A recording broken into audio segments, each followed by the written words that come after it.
CCl সময় যখন চলছিল আমাদের তখন একটা ড্রেস ছিল, আমাদের একটা ড্রেস কোড ছিল এবং প্রত্যেকটা টিমের যে ড্রেসগুলো ছিল আগেরবার এমনটা দেখা যায়নি। এখন এটা হয়তো ম্যানেজমেন্টের ভুল হতে পারে বা তাদের ব্যক্তিগত জীবন নিয়ে আমি কিছু বলতে পারবো না।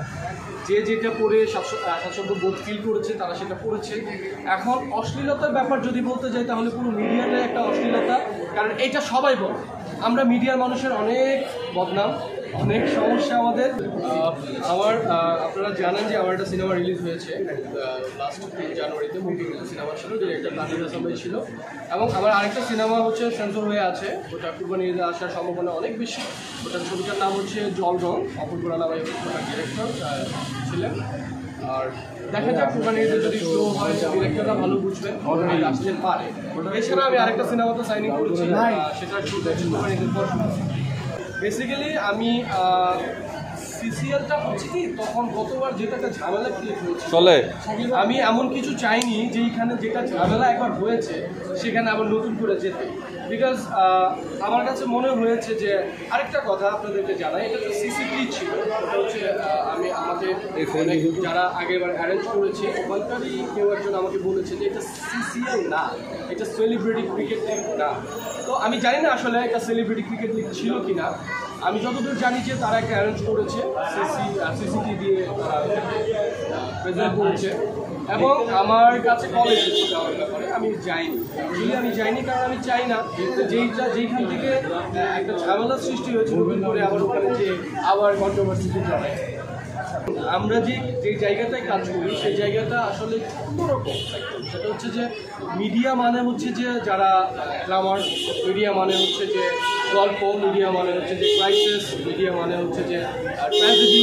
আমি মনে করি কারণ একটা আর্টিস্টকে সবভাবেই নিজেকে প্রেজেন্ট করতে হয়। এখন সিসিএল সময় যখন চলছিল আমাদের তখন একটা ড্রেস ছিল, আমাদের একটা ড্রেস কোড ছিল এবং প্রত্যেকটা টিমের যে ড্রেসগুলো ছিল আগেরবার এমনটা দেখা যায়নি।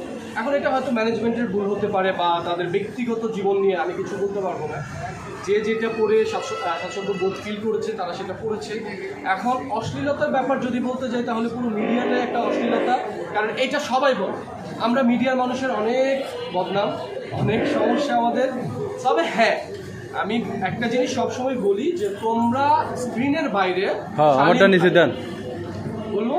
হ্যাঁ, আচ্ছা, আমি সবসময় বলি যে যারা আর্টিস্ট স্ক্রিনের বাইরে যখন আমরা আমাদের পার্সোনাল লাইফে থাকবো তখন অবশ্যই আমরা শালীনভাবে থাকবো, বাট স্ক্রিনে যখন আমরা কাজ করি কাজের স্বার্থে, গল্পের স্বার্থে আমাদেরকে অনেক রকমের ড্রেস করতে হয়, অনেক রকমের গেটআপ নিতে হয়, সেটা ডিফারেন্ট। বাট আসলে কোনো কাজের বাইরে যখন আমি পাবলিক সম্মুখে আসবো তখন অবশ্যই আমাকে আমার লুক, আমার ড্রেস, আমার সব কিছু চিন্তা ভাবনা করে পড়ে তারপর আসতে হবে। তো যেটা হয়েছে সিসিটিতে যে অশ্লীলতার একটা ব্যাপার এসেছে, এটা হয়তো কিছু কিছু মানুষের জন্য হয় না, সবার জন্য না, হয়তো 1-2 জনের জন্য অনেকেই বদনাম হয়েছে। এবং তাদের নামে কিন্তু লিগ্যাল আদালত থেকে লিগ্যাল নোটিশও পাঠিয়েছে। আমি সেটাই বললাম যে লিগ্যাল নোটিশ পাঠাতে পারে, এটা একজন ব্যক্তির স্বাধীনতা। সে সে মনে করেছে যে এটা আমাদের দেশের জন্য বা এই মেয়েগুলা যে ড্রেসগুলো পড়েছে এগুলো আমাদের দেশের মা বোনদের জন্য দেখতে খারাপ বা অশ্লীলতা একটা প্রকাশ পেয়েছে, সেখান থেকে হয়তো উনি মনে করেছেন যে হ্যাঁ আমাদের এখানে একটা নোটিশ পাঠানো উচিত। সে তার ব্যক্তিগত লাইফ থেকে সে পাঠিয়েছে। আমি এখনও বলছি যে হয়তো সবাই না, 1-2 জনের জন্য হয়তো বা তাদের ব্যক্তি স্বাধীনতা থেকে হয় না যে আমাদের দেশের বাইরে অনেক রকমের ড্রেস করেছে, যেহেতু আমাদের মুসলিম কান্ট্রি, আমাদেরকে অনেক কিছু মেনটেন করে চলতে হয়। সেটা হয়তো সেই যাদেরকে নিয়ে ভিডিও হয়েছে তারা হয়তো সেটা মেনটেন করেনি। তো সেখান থেকে এটা সম্পূর্ণই তাদের ব্যক্তিগত ব্যাপার, এটা নিয়ে আমি কোনো কিছু বলতে চাই না। যতটুকু বলার আমি বলেছি, ব্যক্তি জীবনে অবশ্যই শালীন থাকাটা আমাদের জন্য। আমার একটা মুভিতে তো রাজদীপা আছে, সেটা হচ্ছে মৃত্যু 19-এ, সেটা আপনারা গত বছর আমি বিএফডিসিতে মনে করেছিলাম। খুব ভালো একটা সিনেমা এবং আমাদের দেশের গণ্ডগোলের জন্য আর রিপার গেটআপটা চেঞ্জ করতে হবে। ওর মুক্তি সিনেমার জন্য আমি মুভিটা নিয়ে আগাতে পারছি না, বিকজ ওখানে আসলে রাজদীপার টোটালি চেঞ্জ আর স্বাস্থ্যের পরিবর্তন দেখবেন আপনারা। তো আশা করি ওটা আগামী বছর আমি শেষ করে রিলিজ দিব। এছাড়া আমি হচ্ছে আরেকটা ওয়েব ফিল্ম করছি, ওখানেও একজন আছেন যাদের নামটা আমি এখন প্রকাশ করবো না। যখন ওই ফিল্মের নায়িকার নামটা প্রকাশ করবো তখন আপনারা নিজেরাই চলবেন। আচ্ছা ভাই।